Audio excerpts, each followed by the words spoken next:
बिहार के लोगों को मिले भी ना जाए तो लगता है यात्रा अधूरी रह गई।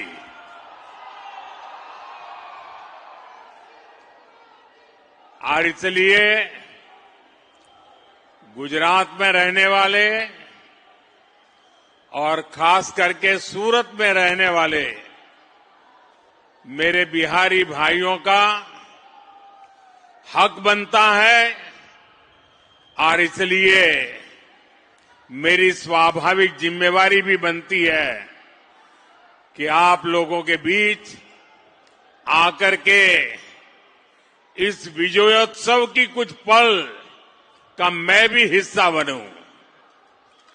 अचानक कार्यक्रम बन गया। मैं सुबह जा रहा था डेडियापाड़ा,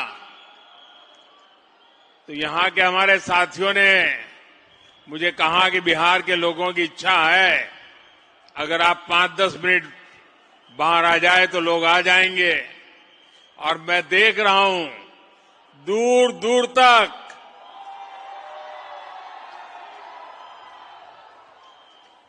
काफी मात्रा में लोग बाहर भी दिखते हैं। साथियों, आप भी जानते हैं, बिहार के लोग भी जानते हैं,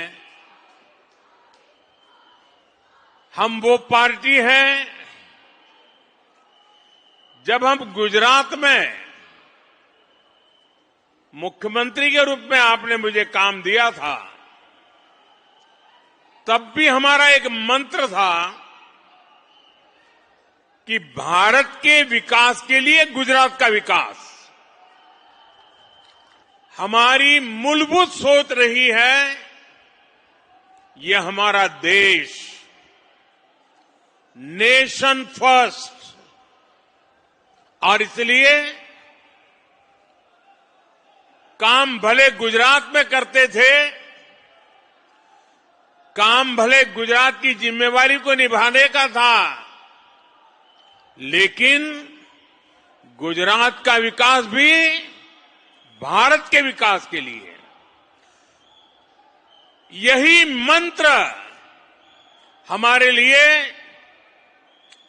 हिंदुस्तान का हर कोना, हिंदुस्तान का हर राज्य, हिंदुस्तान का हर भाषा भाषी नागरिक, ये हमारे लिए पूजनीय है, वंदनीय है। और इसलिए बिहार का भी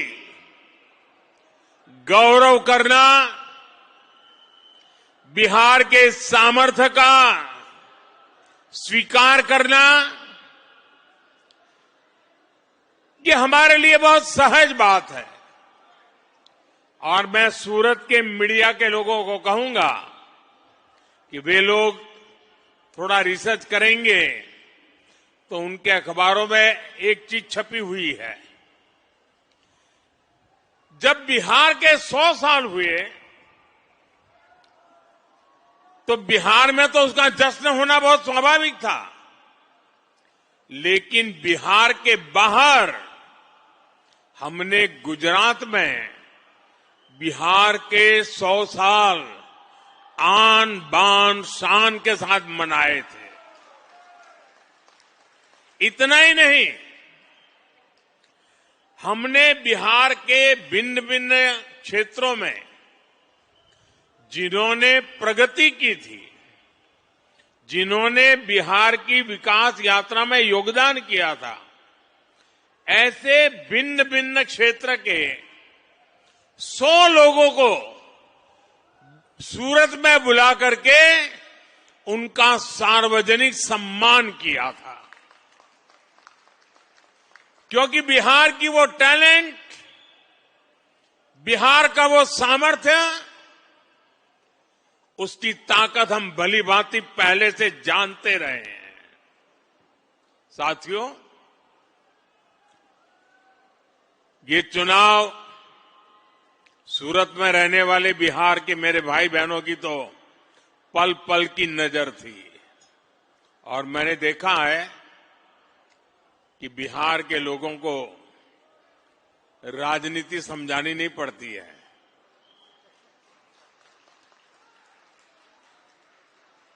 वो दुनिया को राजनीति समझाने की ताकत रखते हैं।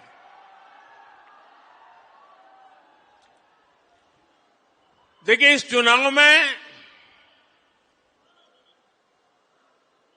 एनडीए गठबंधन जो विजयी हुआ है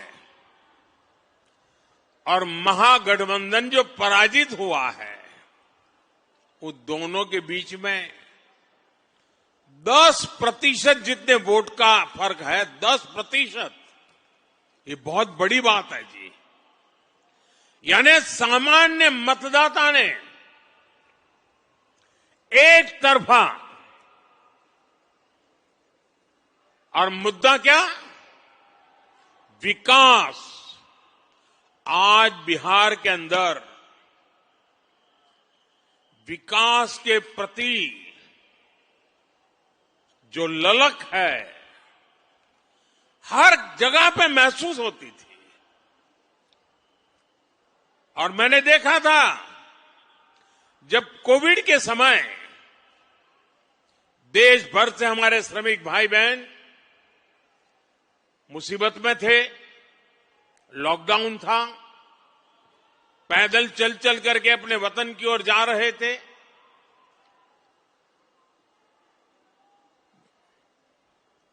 ट्रेन में लोगों को ले जाना ये भी चिंता का विषय था, कहीं फैल न जाए।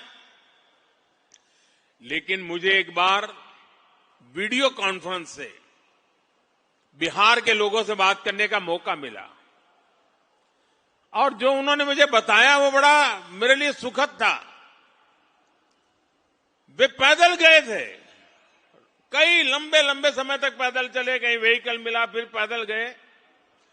कुछ लोगों ने वहां जाकर के इस समय का उपयोग करके कोई न कोई व्यवसाय शुरू किया। और जब मेरी उनसे वीडियो कॉन्फ्रेंस से बात हुई तो मैं हैरान था कि इतने कम समय में उन्होंने इतनी प्रगति कर दी थी। तो उन्होंने कहा, कोविड हमारे लिए तो आशीर्वाद बन गया। बोले, अब हम तो किसी राज्य में वापस नहीं जाएंगे, हम तो यहीं रहेंगे। ये बिहार के लोगों की ताकत है। और वही बिहार आज दुनिया भर में छाया हुआ है। दुनिया में कहीं जाइए, बिहार की टैलेंट आपको नजर आएगी। और ऐसा बिहार अब विकास में नई ऊंचाई को प्राप्त करने का मिजाज दिखा रहा है। इस चुनाव में उस मिजाज के दर्शन हुए हैं। बिहार की माताएं बहनें और बिहार के नौजवान, महिला युवा, ये एक ऐसा माई कॉम्बिनेशन बना है जिसने आने वाले अनेक दशकों की राजनीति का नींव मजबूत कर दी है दोस्तों। और जो राजनीति का अध्यक्ष लोग हैं, जो राजनीति पर विवेचना करते हैं, उनको कई महीने लगने वाले हैं बिहार के चुनाव नतीजों का क्या क्या प्रभाव होने वाला है इसका एनालिसिस करने में। और मैं साफ मानता हूं, हिंदुस्तान की राजनीति में इस चुनाव में आपने देखा होगा, पिछले 2 साल से बिहार में ये जमानती नेता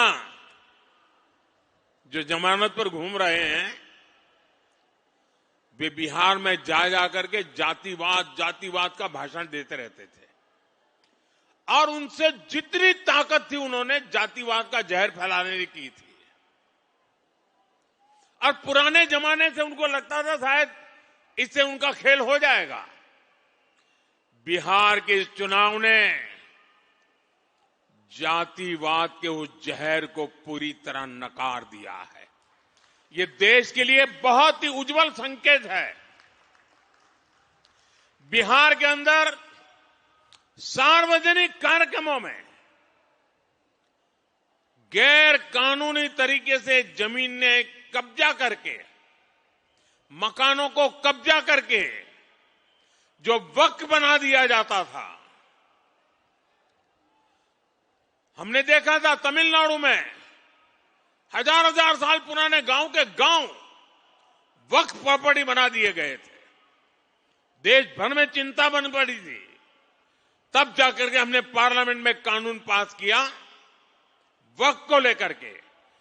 बिहार के चुनाव में ये जमानती नामदार, उनके साथी दल सार्वजनिक रूप से वक्फ कानून को फाड़ देते थे और ये कहते थे कि हम जीत करके आएंगे, वक्फ कानून को लागू नहीं होने देंगे।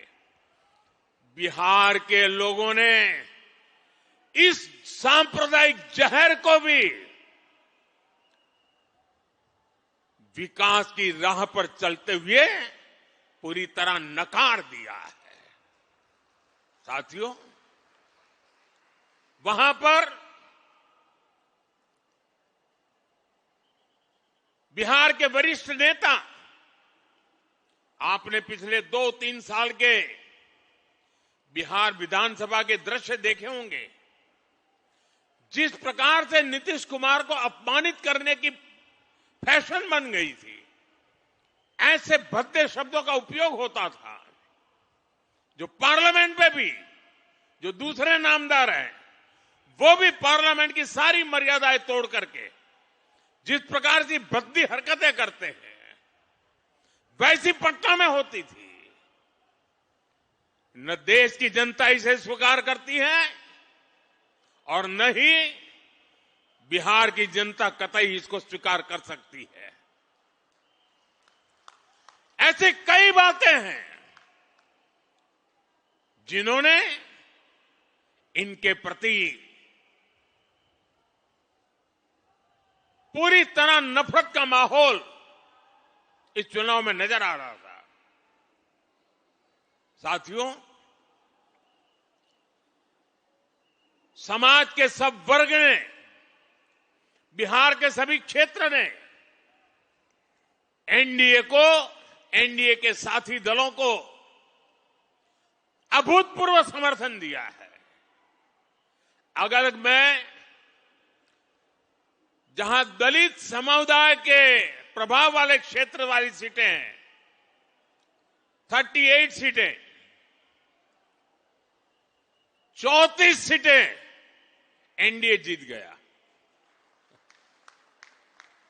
ये इतना बड़ा झूठ फैलाते थे, दलित समाज ने उनको ठुकरा दिया। साथियों, देश ये मुस्लिम लीगी माओवादी कांग्रेस को एमएमसी, मुस्लिम लीगी माओवादी कांग्रेस, देश तो अस्वीकार कर चुकी है। कांग्रेस पार्टी में जो राष्ट्रीय विचारों से पले बड़े लोग हैं, जिन्होंने कभी इंदिरा जी और राजीव गांधी जैसे लोगों के नेतृत्व में काम किया है, ऐसे कांग्रेस का बहुत बड़ा वर्ग ये नामदार की हरकतों से दुखी है। वो कहते हैं अब कांग्रेस को कोई बचा नहीं सकता है। ये हालत हो गई है। 1-2 दशक में 50-50, 60 साल तक एक चक्री राज करने वाले लोग इस प्रकार से खत्म हो जाएं, ये साफ साफ उनके लिए आत्मनिरीक्षण का विषय है। वे अपने साथियों को भी पराजय के कारण नहीं समझा पा रहे, वे अपनी पार्टी को भी पराजय के कारण समझा नहीं पा रहे हैं और इसलिए सरल रास्ता ढूंढ लिया है। कभी ईवीएम हरा देता है, कभी इलेक्शन कमीशन हरा देता है, कभी मतदाता सूची का शुद्धिकरण हरा देता है। एक ऐसी बहानेबाजी उन्होंने खोज ली है। वो बहानेबाजी खुद को तो शायद कुछ दिन ठीक रखेगी, लंबे अरसे तक उनकी कैडर को स्वीकार्य नहीं होगा। मुझे मालूम है, पार्लियामेंट में जब युवा कांग्रेस के सांसद मिलते हैं, जो फर्स्ट टाइम कांग्रेस के सांसद है या उनके इंडिया अलायंस के सांसद है, वो मिलते हो कहते हैं साहब क्या करें, हमारी तो कैरियर खत्म हो रही। मैंने कहा क्या हुआ? बोले हमें संसद में बोलने का अवसर ही नहीं मिल रहा है, हर बार संसद को ताला लगा दो, यही करते रहते हैं। वो अपने क्षेत्र में जवाब नहीं दे पा रहे हैं। वो कह रहे अगर हम हमारे क्षेत्र के विषयों को संसद में नहीं उठाएंगे तो दोबारा हमें कौन भेजेगा?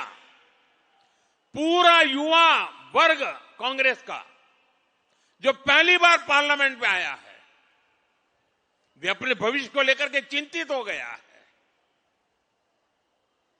साथियों, ऐसी स्थिति में हमारी जिम्मेवारी और बढ़ जाती है। हमें विकास की नई ऊंचाइयों को पार करना है। हमें विकसित भारत के संकल्प को पूरा करके रहना है। दोस्तों,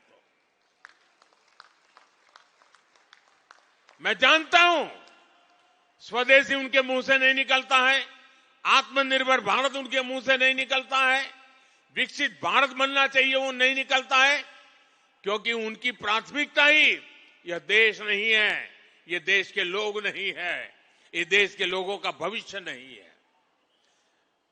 मैं नौजवान साथियों को कहना चाहता हूं, जिनकी सोच युवाओं के उत्कर्ष के लिए नहीं हो सकती है, उनको युवा कभी स्वीकार नहीं कर सकता है। और इसलिए साथियों, बिहार के चुनाव नतीजे हिंदुस्तान की राजनीति के अत्यंत महत्वपूर्ण नतीजे हैं। और मैंने कल भी कहा था कि लोकसभा के चुनाव के बाद जितने राज्यों में चुनाव हुए, सब जगह पे उनकी हालत खराब है। 5 या 6 राज्यों में चुनाव हुए, उन सबके कुल मिलाकर